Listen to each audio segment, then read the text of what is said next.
Imagine ruling the most powerful empire in the ancient world for over 40 years. Rome, a city-state that had grown into a sprawling empire, was constantly at risk of civil war, invasion, and political chaos. And yet one man, Augustus, managed not only to keep the empire together, but to thrive as its longest-serving emperor. But who was Augustus? How did he rise from the chaos of the Roman Republic and secure his place as Rome's first emperor, ruling for an unprecedented 4 decades? In this story, we unravel the rise of Augustus, a man who defined the Roman Empire and set the stage for centuries of imperial rule. Before he was known as Augustus, he was Gaius Octavius, the adopted son and heir of Julius Caesar. Born in 63 BCE, Octavian was only 18 when Caesar was assassinated in 44 BCE, leaving the young man as his legal successor. But Rome was in turmoil, torn between supporters of the Republic and those loyal to Caesar's legacy. Octavian quickly entered the political arena, aligning himself with 2 key figures, Mark Antony and Marcus Lepidus. Together, they formed the Second Triumvirate, a political alliance that allowed Octavian to defeat Caesar's assassins, Brutus and Cassius, at the Battle of Philippi. But as the Triumvirate's power grew, so did tensions. Octavian and Mark Antony, once allies, became rivals. Antony's alliance with Egypt's Queen Cleopatra gave Octavian the perfect political weapon. Octavian portrayed Antony as a traitor to Rome, and in 31 BCE at the Battle of Actium, Octavian's forces crushed Antony and Cleopatra's fleet. Antony and Cleopatra would later commit suicide, leaving Octavian as the uncontested ruler of Rome. After his victory, Octavian returned to Rome, but he was careful not to repeat the mistakes of Julius Caesar, who was assassinated for being perceived as a dictator.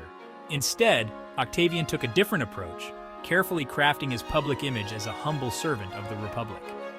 In 27 BCE, he symbolically handed power back to the Senate, who in turn bestowed upon him the title of Augustus, meaning the revered one. Augustus was now the first emperor of Rome, but he maintained the facade of republican rule. His genius was in balancing tradition with innovation.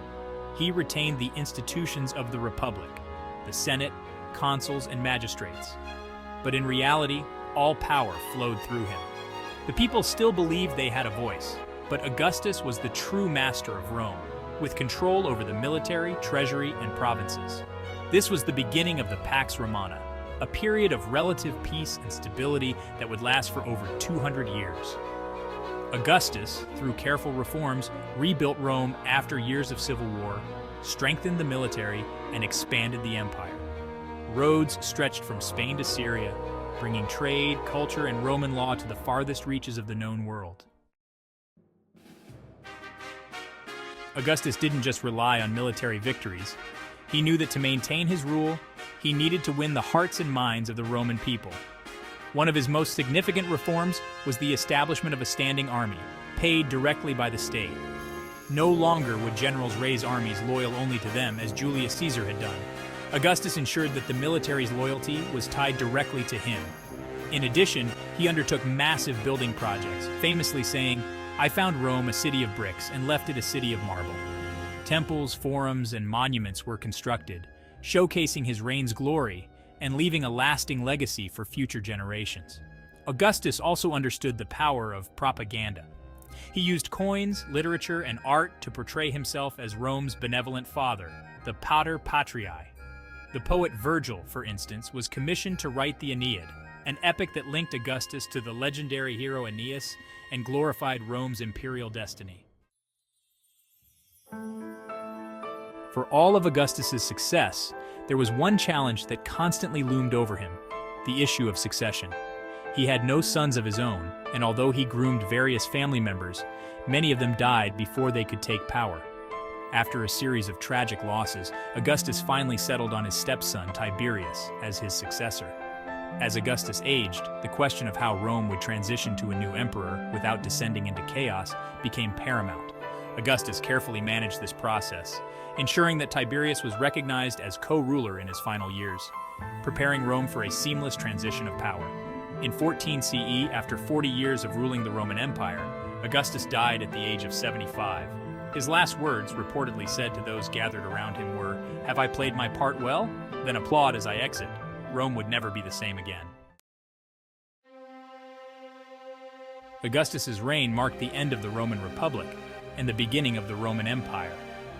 His achievements in governance, military expansion, and cultural development set the standard for all emperors who followed.